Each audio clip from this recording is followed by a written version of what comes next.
오늘 말씀은 광야에서 예수님께서 그 시험, 사탄에게 세 가지 시험을 받는 그러한 내용의 말씀입니다.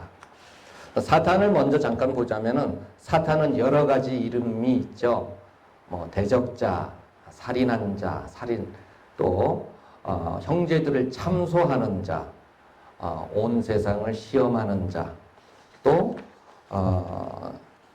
바알세불 귀신의 왕, 벨리알 온 천하를 꿰는 자, 거짓의 아비, 이 세상 신, 옛뱀, 또 이 세상의 임금, 공중의 권세 잡은 자, 이런 여러 가지 이름들이 있습니다. 그 이름마다 다 이 사탄의 특징이 있습니다. 특별히 이제 우리 지금 여기 마귀도 또 다른 이름이죠, 사탄의. 오늘 개역개정 말씀에는 사탄이라고 표시가 되어 있는데 개역 한글 성경에는 사단 이렇게 또 기록이 되어 있습니다.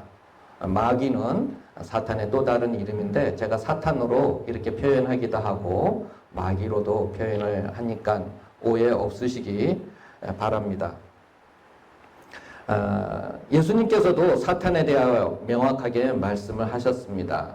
요한복음 8장 44절 말씀을 보면 저는 처음부터 살인한 자요 진리가 그 속에 없으므로 진리에 서지 못하고 거짓을 말할 때마다 제 것으로 말하라니 이는 저가 거짓말장이요 거짓의 아비가 되었음이니라. 왜 거짓말을 장이고 거짓의 아비인지 오늘 말씀을 통해서 이따가 또 말씀을 드리겠습니다. 또 요한일서 3장 8절에는 마귀는 처음부터 범죄하였다 이렇게 말씀하시고 있습니다. 마귀는 살인자요 범죄자예요 거짓말장이이기 때문에 악이 고유한 속성이고 본질입니다. 그래서 사탄의 지상 목표는 그 자신이 사람들로부터 예배를 받는 자가 되는 것, 이것이 마귀 사탄의 목표입니다. 사탄이 예수님께 어떤 것들로 시험을 했는지 말씀을 통해서 보겠습니다. 먼저 첫 번째 시험을 보겠습니다. 3절과 4절 말씀을 다 함께 읽으시겠습니다. 마귀가 이르되 내가 만일 하나님의 아들이거든 너희 종들에게 명하여 떡이 되게 하라. 예수께서 대답하시되 기록된 바 사람이 떡으로만 살 것이 아니라 하였느니라. 지금 마귀 사탄이 예수님께 말하기를 돌로 떡이 되게 하라 이렇게 요구하고 있지 않습니까? 이때 예수님의 상태가 어떤 상태입니까? 40일간 아무것도 잡수시지 않아서 줄이신지라 이렇게 2절에 말씀하시고 있습니다. 몹시 허기지신 그런 상태로 표현을 하고 있죠. 상태임을 우리가 미루어 짐작할 수 있습니다. 이런 상태에 계신 예수님께 가장 필요한 것은 뭔가 먹을 것이 되지 않겠습니까? 가장 기본적인 것을 지금 사탄은 예수님께 시험을 하고 있습니다. 돌을 가지고 떡을 만들어 보라.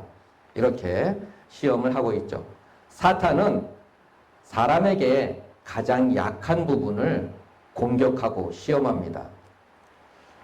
제가 군생활 했을 때의 경험을 한 가지 말씀드리고 싶습니다.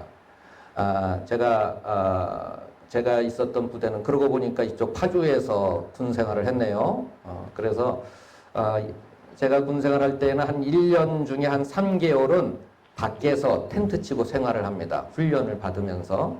그래서 어느 날인가 이제 여름에 훈련을 받았는데 밖에서 이제 막 걷고 행군하고 이런 훈련 가운데 있는데 그날은 또 이제 비가 왔었어요. 주적주적 비가 왔고 젖고 이런 상태였죠. 그래서 점심시간이 되었는데 점심시간이 그 보급관이 그러니까 식사를 이렇게 실어 오는 그 장교를 이제 보급관이라고 표현을 합니다. 식사 추진을 이제 해와야 되는데 이 약속된 시간보다 한 두세 시간 늦게 도착을 했습니다. 그 시간에. 그래서 병사들은 비 맞고 질퍽질퍽한 땅을 훈련받고 막 땀나고 그러고 있는데 얼마나 지쳤겠습니까? 그 제때 밥을 먹어야 되는데 밥을 못 먹은 거죠. 몇 시간 더 늦어졌으니까. 그러니까 아마 이 작전 쪽하고 서로 이렇게 말이 안 맞았든지 장소를 잘못 알았든지 아니면 지도를 보고선 그 장소로 와야 되는데 훈련하는 장소까지 막 병사들이 움직였으니까 어디쯤에 도착한다라는 것이 이미 통지가 되었는데 그 지도 보는 방법을 못 찾아가지고 잘못 다른 곳에 갔다가 온 것일 수도 있겠더라고요. 그래서 여하튼 정해진 장소, 우리가 정해진 그 장소에는, 훈련 장소에는 두세 시간 늦게 왔어요. 그러니까 대대장이 화가 나가지고 막 보급장교를 막 발로 막 차고 막 그는 난리가 일어난 것을 저희가 곁에서 봤습니다. 그래서 원래 이제 군대에는 그런 말이 있거든요. 작전에 실패한 지휘관은 용서받을 수 있어도 경계에 실패한 지휘관은 용서받을 수 없다. 그러니까 뭐 작전을 잘못 짜서 실패한 거는 그럴 수 있다 하더라도 경계근무, 보초근무죠. 그런 거. 경계근무 이런 것에 실패한 지휘관은 용서받을 수 없다라는 말이 원래 있는데 이걸 이제 이제 병사들이 이제 그걸 보고서 뭐라고 말했냐면 작전에 실패한 지휘관은 용서받을 수 있어도 식사 배급에 실패한 지휘관은 용서받을 수 없다. 이런 말로 막 바꿔서 서로 우스갯소리로 이야기를 했던 게 기억이 납니다. 그러니까 그만큼 두세 시간 훈련받고 몇 시간 늦었을 뿐인데 힘들었던 거죠. 그 상황이. 모든 병사들, 모든 사람들이 다 마찬가지죠. 그 가운데 몇 시간 늦었을 뿐인데 배가 고프고 허기진데 먹을 것이 제대로 안 오니까 힘들었던 그런 상황을 맞이해서 지금도 오랜 시간이 지났지만 저는 기억이 되거든요. 그 상황이. 그러니 자 지금 이제 다시 말씀으로 돌아오면 예수님께서는 40일간 줄이셨습니다. 금식하셨습니다. 그 상황이 얼마나 육체적으로 힘든 상황이겠습니까? 그런데 그것을 정확하게 약점으로 사탄이 지금 시험을 하고 있는 것입니다. 두 번째 시험은 무엇인지 한번 또 보겠습니다. 두 번째 시험 본문 말씀 5절부터 7절까지 말씀을 읽으시겠습니다. 바퀴가 또 예수를 이끌고 올라가서 순식간에 천하 만국을 모이며 이르되 이 모든 권위와 그 영광을 내가 내게 주리라. 이것은 내가 넘겨준 것이므로 내가 원하는 자에게 주노라. 그러므로 내가 만일 내게 절하면 다 내 것이 되리라. 네, 온 세상 천하를 다 보여주면서 마귀가 사탄이 자기에게 절하면 너에게 주겠다 이렇게 유혹하고 있죠. 온 세상 천하. 이 당시에 세상을 누가 지배를 하고 있었습니까? 로마가 지배하고 있었죠. 로마 제국이라고 그래서 표현을 하죠. 로마가 세상을 지배하고 있습니다. 로마의 황제는 어떤 기분이었을까요? 대략 우리가 추측이 되죠. 많은 나라, 수많은 나라들이 로마에 무릎 꿇고 머리를 조아리고 로마가 원하는 대로 움직이고 로마의 속국이 되어서 로마에 바치고 그런 가운데에 그 로마의 대제국의 왕이고 황제이니 기분이 어떻겠습니까? 아마 굉장했을 것 같습니다. 그런데 지금 사탄은 뭘로 유혹을 하고 있어요? 로마 제국 또 너한테 무릎 꿇게 하겠다는 거죠. 바꿔서 표현한다면 온 세상이 다 사탄 나에게 절하면 온 세상 이 모든 것 로마를 포함해서 너 앞에 머리를 조아리게 만들겠다. 너에게 주겠다. 이렇게 하고 있지 않습니까? 로마 황제가 된 것과도 같은 기분, 그 기분 이상의 그 기분을 느낄 수 있을 것입니다. 만약에 그런 일이 일어난다면 사탄은 지금 그것으로 유혹을 하고 있습니다. 온 세상을 다 통치하고 다스리게 하겠다는 것이죠. 그 얼마나 달콤한 일입니까?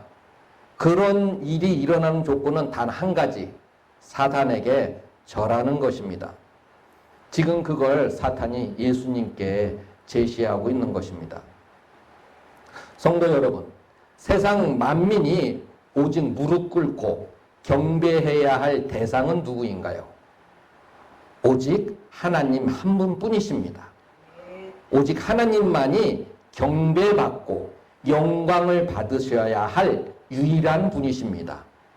이 세상의 그 무엇도 하나님보다 더 높이고 경배해야 할 대상은 없습니다. 하나님보다 더 높이고 더 높게 보는 곳이 있다면 그것이 우상인 줄로 아시기 바랍니다. 이번에는 사탄이 한 세 번째 시험을 보겠습니다. 9절부터 11절 말씀을 다 함께 한 목소리로 읽으시겠습니다.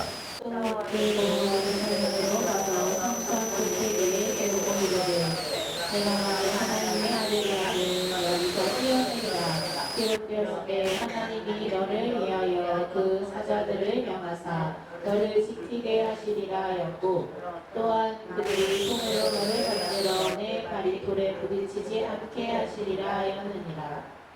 지금 예수님을 성전 꼭대기에 세워놓고 사탄이 어떻게 하고 있냐면 뛰어내려 봐라. 그러면은 다치지 않고 천사들이 너를 받들어서 모실 것이다. 이렇게 지금 사탄을 시험을 하고 있습니다.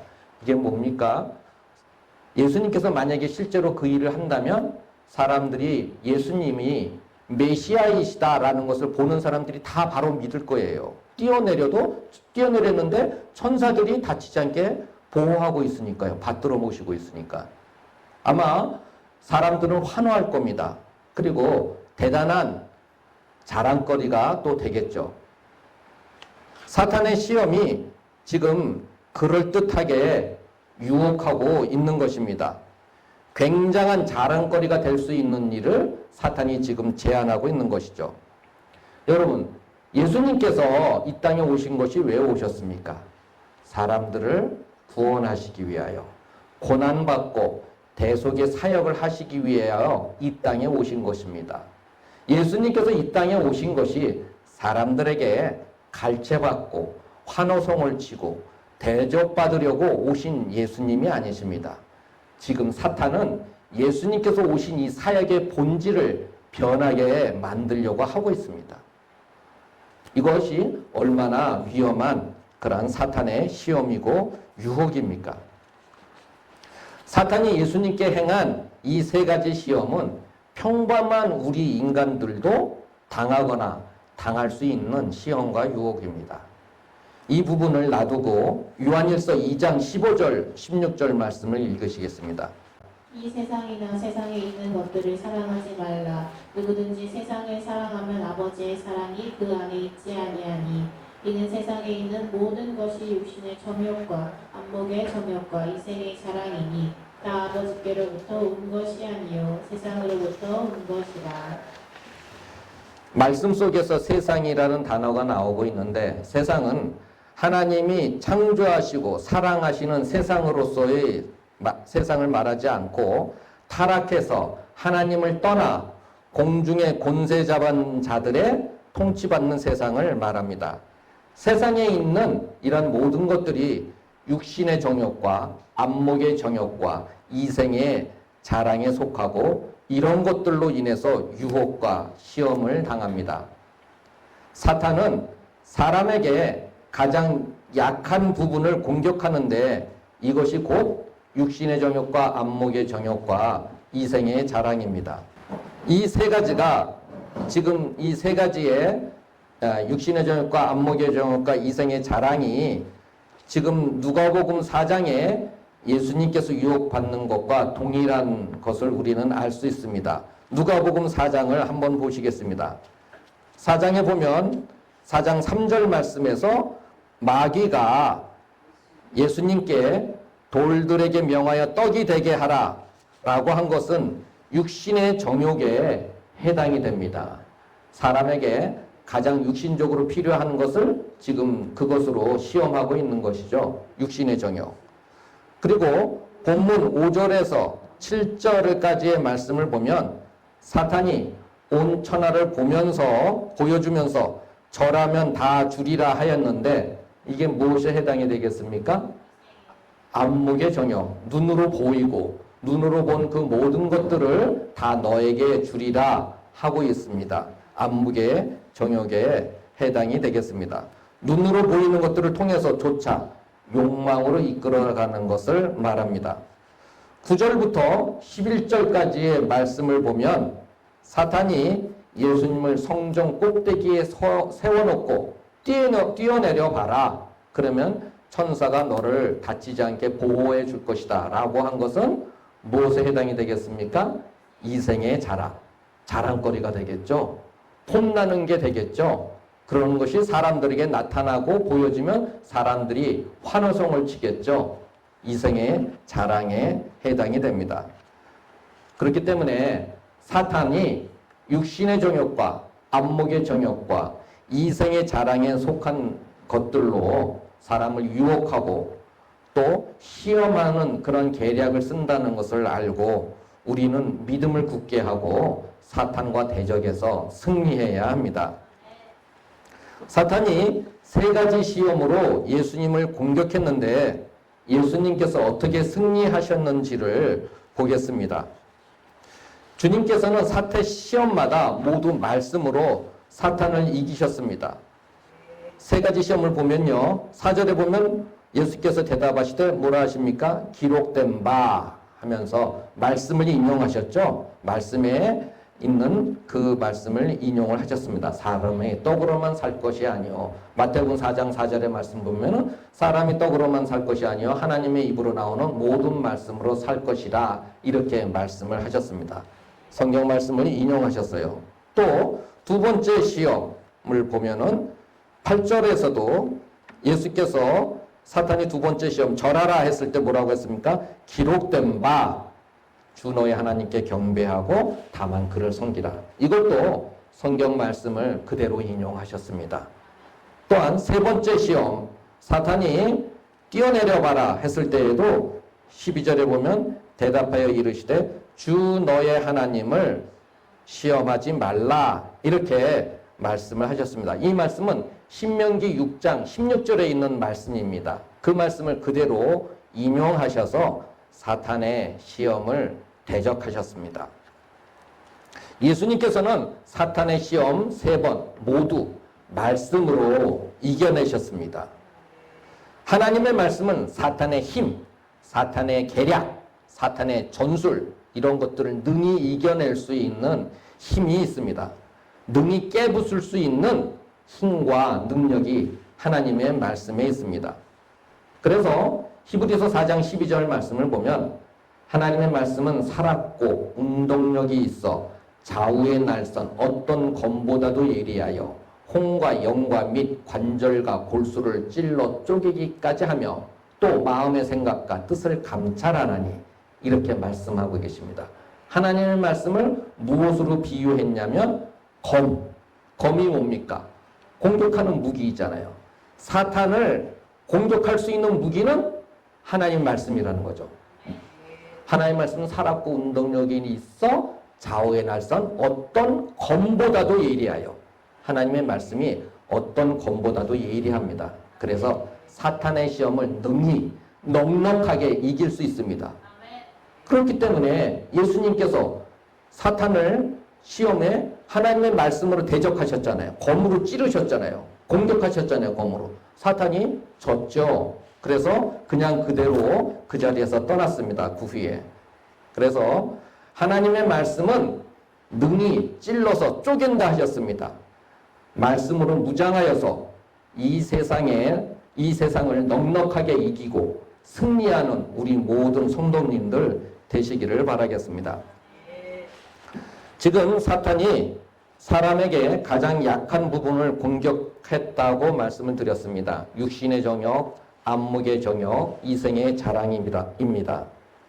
그런데 이 사탄이 사람을 공격할 때, 시험할 때 하나님의 말씀을 교묘하게 인용하고 하나님의 말씀을 교묘하게 비틀어서 사용한다는 것 보셨습니까? 여기에 나오죠. 오늘 말씀에도. 자, 9절에 보면은 예수님을 성전 꼭대기에 올라가서 뛰어내려봐라 하고 있잖아요. 그리고 나서 뭘 했습니까? 10절과 11절 말씀 읽어보시겠습니다. 기록되었을 때 하나님이 너를 위하여 그 사자들을 명하사 너를 지키게 하시리라 하였고 또한 그들이 손으로 너를 받들어 내 발이 돌에 부딪히지 않게 하시리라 하였느니라. 자, 이 말씀 내용 가만히 보면요. 지금 사탄이 이게 지금 세 번째 시험이죠. 첫 번째와 두 번째 시험이 사탄이 성공했습니까? 실패했죠. 예수님께서 말씀으로 물리치셨잖아요. 말씀의 검으로 찔렀잖아요. 너 그런 소리 하지 말라 하고 첫 번째와 두 번째 시험을 예수님께서 승리하셨고 사탄은 실패했습니다. 그랬더니 사탄 마귀가 세 번째는 어떻게 했어요? 하나님의 말씀을 교묘하게 끄집어내서 예수님을 시험하고 있는 거예요. 야, 너 성경 말씀을 봐. 지금 뭐라고 했습니까? 기록되었으되 성경 말씀의 기록을 지금 인용을 하고 있는 거예요. 그것을 사용해서 성경 말씀에 기록이 되어 있어. 뛰어내리면 하나님께서 너를 위해서 천사들을 명령해서 널 지키게 하실 거야. 그리고 그들이 너를 받들어서 발이 땅에 닿지 않게 돌에 부딪히지 않게 하실 것이야 라고 한 말씀을 이루어 주실 거야. 지금 그렇게 하고 있지 않습니까? 말씀을 교묘하게 인용을 하고 있어요. 근데 이 말씀이 어디에 있는 말씀이냐면요. 시편 91편 11절 말씀입니다. 읽겠습니다. 그가 너를 위하여 그의 천사들을 명령하사 내 모든 길에서 너를 지키게 하심이라. 그들이 그들의 손으로 너를 붙들어 발이 돌에 부딪히지 않게 하리로다. 지금 이 말씀 시편 91편 11절 12절 말씀하고 조금 전에 읽으신 마가복음 4장에 10절 11절 말씀하고 비교해 보시면 다른 부분이 있어요. 빠진 부분이. 뭐가 빠졌습니까? 내 모든 길에서예요. 내 모든 길에서는 빠져 있는 거예요. 이 말씀이 뭐냐면요. 지금 시편에 있는 이 말씀은 의로운 사람 91편 1절부터 쭉 이하를 보면은 하나님 앞에서 하나님의 뜻을 행하는 사람, 의로운 사람, 하나님과 동행하는 사람에 대하여 이 말씀을 91편 쭉 말씀하시고 있는 거예요. 그래서 하나님께서 너의 모든 길에서 너가 그렇게 의를 행하고 하나님의 말씀에 따라 동행하고 그렇게 하면은 그 일을 행할 때 하나님께서 너를 보호해 주실 것이다 라고 하고 있는 말씀입니다. 그러한 말씀인데 의인이 의를 행하며 살아가는 모든 길에서 보호하겠다 하시는 말씀인데 사탄이 어떻게 사용했습니까? 폼나게 뛰어내려 봐라. 안 다칠 거야. 천사들이 보호해 줄 거야. 하나님께서 지금 그런 사람에게 도와주시겠다고 한 겁니까? 폼나게 뛰어내리고 자기를 자랑하고 자기를 나타내고 자기를 드러내고 교만하게 행하는 것에 대해서 천사들이 보호해 주겠다. 그런 말씀 아니시죠? 하나님의 일을 행하고 동행하는 그 일 가운데에서 너를 지켜주고 보호해 줄 것이다 말씀하신 것이 본질인데 사탄은 거기에서 내 모든 길에서 이걸 쏙 빼고 지금 이야기를 하고 있는 거예요. 그러니까 하나님께서 너 지켜주실 거니까 그냥 한번 폼 잡아봐 이렇게 하는 거 있는 거거든. 그러니까 하나님께서 의를 행하는 길에서 보여주겠다 하는 말씀을 자기를 자랑하고 내세우라는 그런 말씀으로 교묘하게 비틀어서 사탄이 지금 예수님을 시험하고 있습니다. 그 일에 말씀을 사용하고 인용한 것입니다. 그래서 예수님께서 뭐라고 하십니까? 주 너의 하나님을 시험하지 말라 이렇게 하시고 사탄을 물리치셨죠. 성도 여러분, 사탄처럼 이단들도 말씀을 인용합니다. 그죠? 말씀을 잘 아는 경우들도 많습니다. 이단이 오히려. 그리고 그 말씀을 인용하고 교묘하게 공격을 해옵니다. 말씀으로 무장되고 말씀을 명확하게 우리가 알고 깨달아 마음에 무장하고 있지 않으면 사탄처럼 사탄의 유혹과 같이 이단의 유혹에 빠져들 수도 있습니다. 그래서 우리는 이단의 특징이 그러지 않습니까? 이단의 특징들 보면 하나님의 말씀에는 어떤 부분을 딱 자기에게 하신 말씀이다 하면서 내가 메시아다 이렇게 하는 이단도 있고, 또 어떤 부분에 이 계시는 하나님께서 나에게 보이셨다 하고 그것을 나타내고 드러내는 그런 이단들도 있고, 또 어떤 이단은 체험한 것이 곧 구원받은 것이다 라면서 그 체험만을 나타내고 드러내고 이야기하는 곳들도 있습니다. 그래서 우리는 이러한 이단의 그러한 이단도 하나님의 말씀을 인용하고 교묘하게 비틀어서 사용한다는 것을 알고, 하나님의 말씀을 바로 알고 바로 깨닫고 마음에 새기고 있어야 됩니다. 그렇게 무장하고 있어야 사탄의 시험, 이단의 시험의 앞에서도 우리가 넉넉하게 승리하는 삶을 살 수가 있는 것입니다. 사탄의 공격에 방어하고 우리가 분명한 말씀으로 우리도 공격할 수 있어야 됩니다. 사탄이 우리를 공격할 때 그럴듯한 방법으로 공격한다는 것을 알고 경계해야 합니다. 말씀을 바로 알고 또 그 말씀을 분명하게 깨닫고 있지 않으면 사탄의 계략에 넘어갑니다. 디모데후서 2장 15절 말씀을 보시겠습니다. 너는 진리의 말씀을 옳게 분별하며 부끄러울 것이 없는 일꾼으로 인정된 자로 자신을 하나님 앞에 드리기를 힘쓰라. 하나님의 말씀을 어떻게 하라고 하셨습니까? 옳게, 바르게 분별하라 하셨습니다. 옳게, 바르게 분별하여 깨달을 수 있도록 힘쓰고 하나님의 일꾼으로 갖추어져야 합니다. 말씀으로 자기 자신을 분명하게, 철저하게 무장해야 합니다. 오늘은 말씀을 통해서 사탄이 어떤 시험을 하는지를 말씀을 드렸고, 예수님께서는 말씀으로 사탄의 시험을 이기셨다고 말씀드렸습니다. 또한 우리도 사탄을 이기신 예수님을 의지함으로 우리도 사탄을 넉넉하게 이길 수 있습니다. 예수님께서는 성육신함으로 이 땅에 오셨습니다. 나와 동일한 인간의 모습으로 이 땅에 머무르셨습니다. 내가 겪는 어려움들을 주님께서도 동일하게 겪으셨기 때문에 내 어려움들을 예수님께서 다 아십니다. 히브리서 4장 15절 말씀을 보시겠습니다. 우리에게 있는 대제사장은 우리의 연약함을 동정하지 못하실 이가 아니요 모든 일에 우리와 똑같이 시험을 받으신 이로되 죄는 없으시니라. 네, 우리의 대제사장이신 예수님, 그분이 우리 연약함을 동정하신다 하고 있습니다. 그분은 우리와 똑같이 시험을 받으셨지만 죄가 없으시기 때문에 그분은 우리의 연약함들을 다 아시고 동정하고 또 불쌍히 여기십니다. 그렇기 때문에 이어서 16절 말씀을 읽겠습니다. 그러므로 하심을 받고 때를 따라 돕는 은혜를 얻기 위하여 은혜의 보좌 앞에 담대히 나아갈 것이니라. 네, 우리가 긍휼하심을 받고 또 때를 따라 돕는 은혜를 얻기 위해서 하나님의 보좌는 은혜의 보좌입니다. 그 은혜의 보좌 앞에 담대하게 나아가야 한다 말씀하시고 있습니다. 담대하게 나아간다는 것은 주저주저함이 없는 것입니다. 거리낌이 없이 하나님의 보좌 앞에 나가는 것을 말합니다. 우리를 불쌍히 여겨주실 것을 믿고 은혜를 부어주실 것을 확신하고 나아가는 것을 말합니다.